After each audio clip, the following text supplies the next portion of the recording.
Welcome back to Thinking Outside. Just here, as you can see over my left shoulder, is a greenhouse my dad has been building, and now that we are allowed to see other people within our bubble, I've come over to have a look at its progress.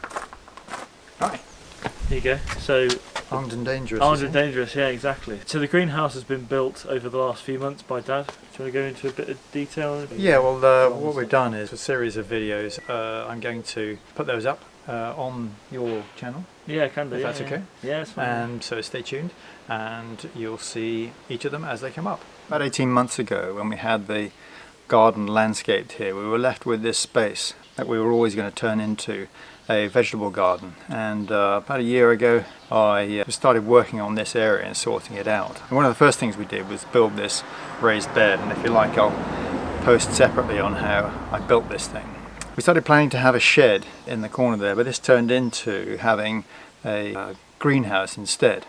September time last year, a friend of mine, Chris, and I built this concrete base, and then I put in a course of bricks. So it's going to have 4 walls. Obviously the entranceway is going to be here, so it lines up with the path, and it's going to have a sliding door and a single sloping roof, not your traditional greenhouse apex roof, because I want to be able to gather rainwater on one side only and go into a water butt. It's going to be quite a strong build because I'm following the pattern of a guy called Colin Furze, and if you've ever seen his YouTube channel, he builds crazy things, but he built a really good solid shed, which I'm going to use by building this one in the same sort of manner but with glazed sides, and as a sort of proof of concept for other sheds that I want to build.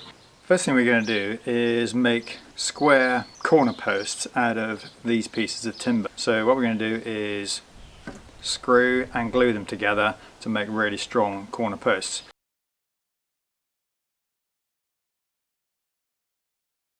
Right, we've got 4 nice strong corner posts now. They're not at the right length yet, but I'm going to cut them to length once I've got all the 4 sides in place. Next thing to do is to start measuring up and cutting the timber for each of the walls.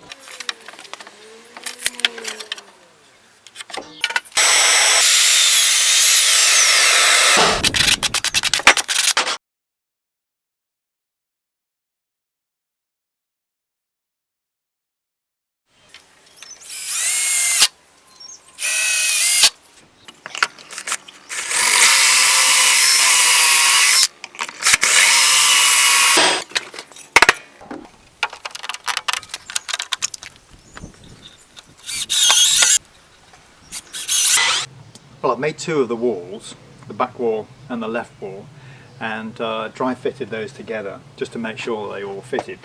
This is the fitting for the window, which will open that way. We're going to have another one on that side. Won't be able to open quite as much because of the restrictions on space, but as you can see, we're so restricted in this tiny area that I'm going to have to make each of the walls complete with all the cladding and everything down the bottom, because they're going to be half timbered down here with a piece of plywood, some damp proof membrane, and then some feather edge on that. All of those are going to have to be assembled completely before being brought back in and then screwed straight in place. Next thing to do is take it all apart and then treat it with wood preserver, and then start building the bases of them. And I'm going to build each wall two at a time and then put them in place.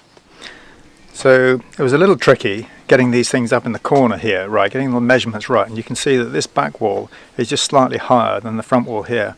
That's quite important to make sure that we get the measurements right, and when the wall sits in place, let me just show you. There's my piece of wood, here it is. When we put the roof in place up here, that the gap, put the roof in place up here, and the gap on the far side down there is at a minimum. So this bit here has to be slightly higher than that one. Right, let's get to it.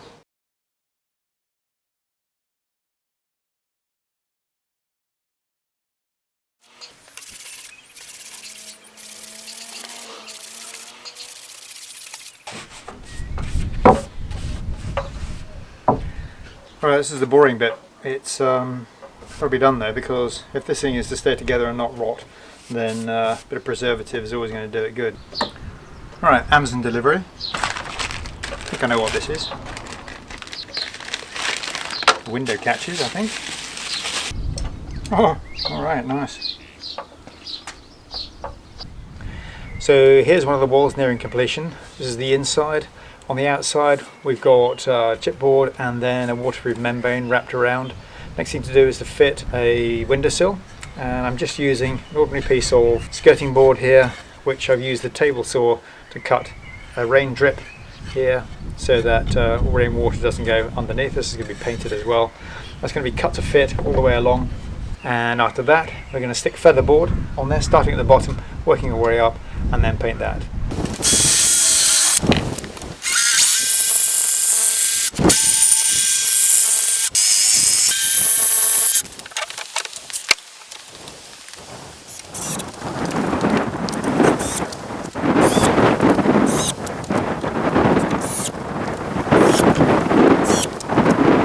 To attach the featherboard, this brick here represents the course of bricks on which I'm going to mount all of the walls, and I put a little piece of timber underneath to provide a bit of standoff so that water can drip off the end here and overlap with the course of bricks. So that's about 1.5 centimetres to there. And I made some little templates so that I can push up each of the piece of featherboard so that they all end up at the right height by the time we get to the windowsill at the top.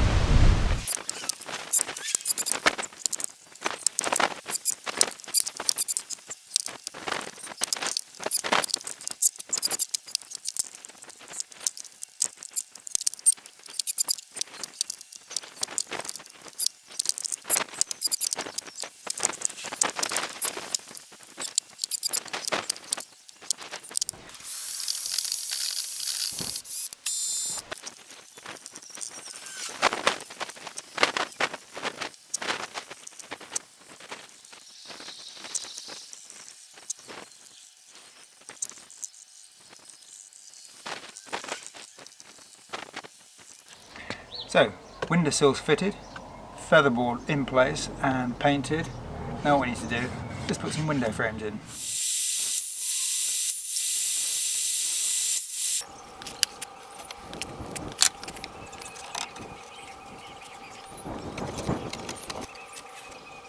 Right, new day.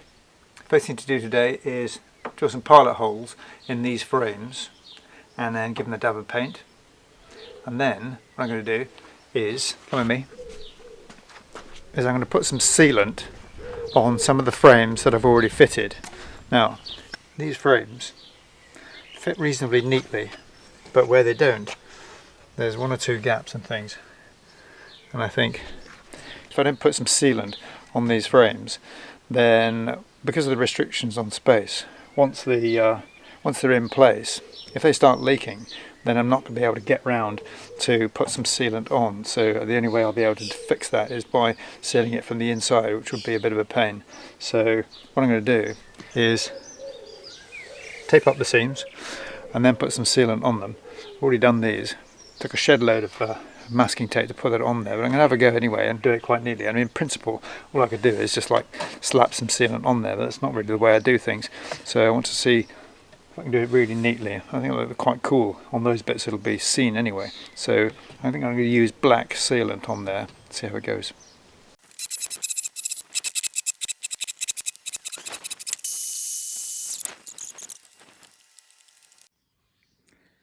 Right, I've had to take the fence panel out to do this a little bit, but it just shows you got to get everything finished before you start. But the sealing on these bits of the window has gone quite well. I'm quite happy with that.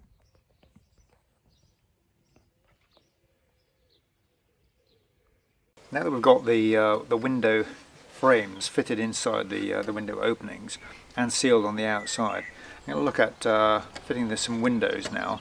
And stuff I'm going to be using is this polycarbonate window stuff, which is becoming, I understand, much more common for greenhouses these days, and it has much better insulating properties than glass.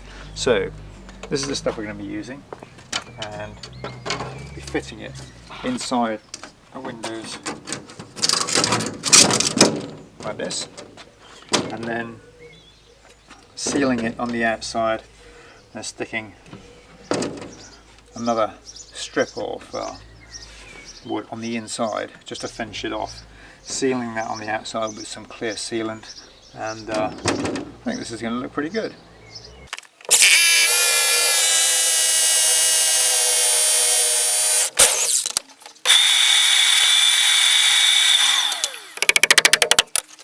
So the last time you saw this was unpainted and dry fitted. What we've done in the interim is we have put the lower timbered sections in place, painted it and put the frames for the windows in. One thing that you haven't seen yet is this bit over here, which is the right hand wall, which we have now completed and glazed and everything else. So this is the one that's got the most restricted space behind it. We had to complete this almost to its finished state without this window. I'll come back to that in a second, because these two windows we can get access to by taking out the fence panel and leaning over there. So that's fairly straightforward.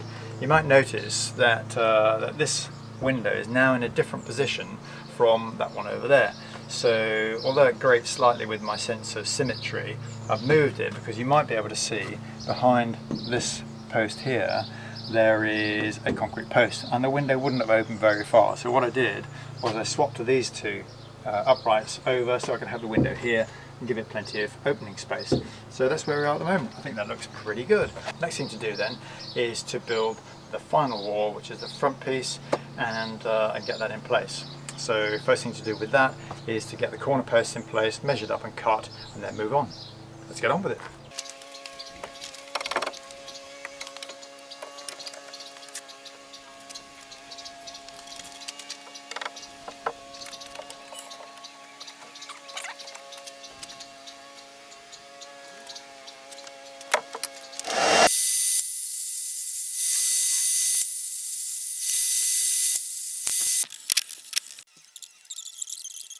Well, we've moved on a bit since the last bit of footage when you saw us starting to put in the corner posts for the final wall. We're now on day 17 of the build, well into the third week, and so in the interim we have constructed and put in place the final wall. Let me show you. So here we are, final wall now in place. You can see that we've got the opening, the door opening here. It's going to be a sliding door mounted on this strip here. Already got the first two windows in place. We're going to do the rest of these maybe today, but I want to be working on the roof for now because we're due some rain in a couple of days. This is the roof section. Main part of the greenhouse is going to be here. We've got overhang on that side, a bit of overhang on this side. It's 3 meters by roughly 2.5 meters this way. We're going to have 3 sections of plexiglass, the polycarbonate glass, on top of this. I just put one in place. So they're obviously going to be cut to fit in due course, but we'll have 3 of these going down here, and can't do them yet because I'm waiting for the parts to arrive to connect these together. But my task today is to go with painting this and then get it in place.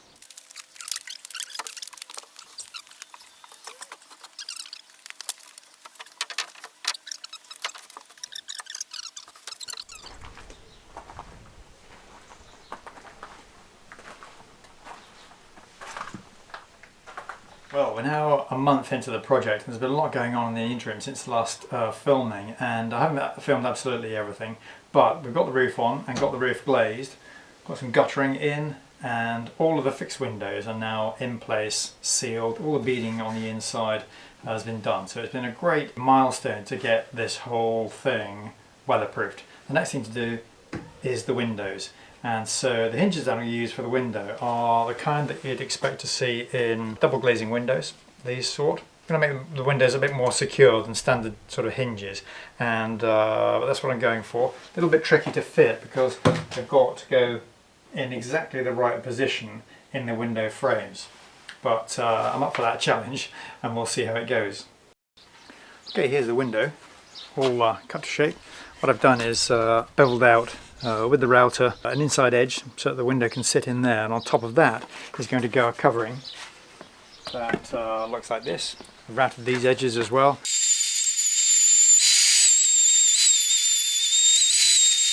And what they replicate is this kind of outside shape that goes on a double glazing window, and that weatherproofs it as much as is possible. And they started life from just an ordinary piece of timber like this, cut one edge off and then routed the outside. Next thing to do is to cut a piece of polycarbonate to fit inside the window. Get on with that now.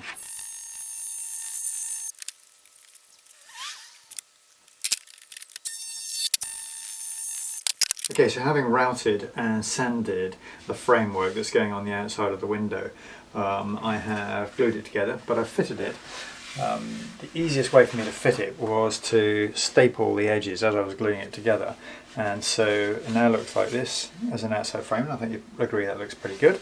So when I was gluing it together, I put this board down so that it's nice and flat, and I put greaseproof paper on here so that the glue did not stick to the to this piece of chipboard, and that actually worked rather well. So no sticking at all. So on here there's going to go the window section that I cut out earlier, and then the frame of the window going in here, matching up with the shape of the window there, and that's what it's going to look like once it's done. So I think you'll agree that looks pretty much like a double glazing window.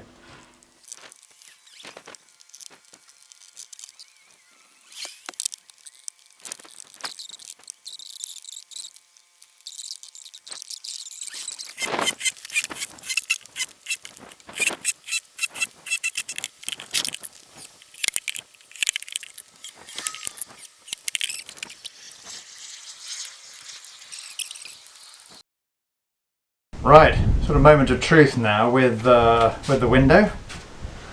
We have fitted on the outside covering and painted that up. You can see around there, as we saw yesterday, before it was painted, that's quite a nice sort of double glazing type window. We've got hinges on both sides now, and I've done the best that I can to get the measurements right. It's really tricky, and without any kind of massive instructions. I'm not a window fitter, but we're going to see if it fits in.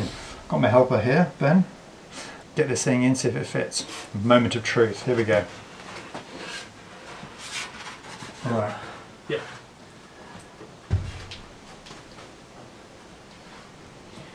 So let's open the hinges out a wee bit. In the bottom in place. Yeah.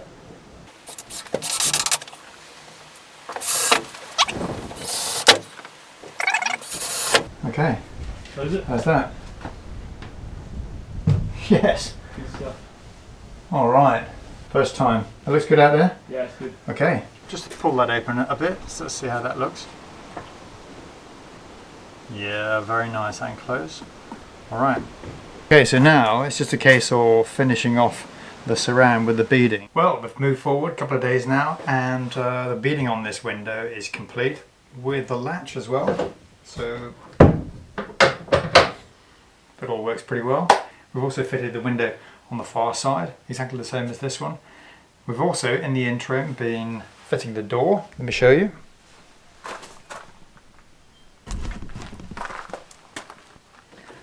Sliding door, as I said we were going to fit.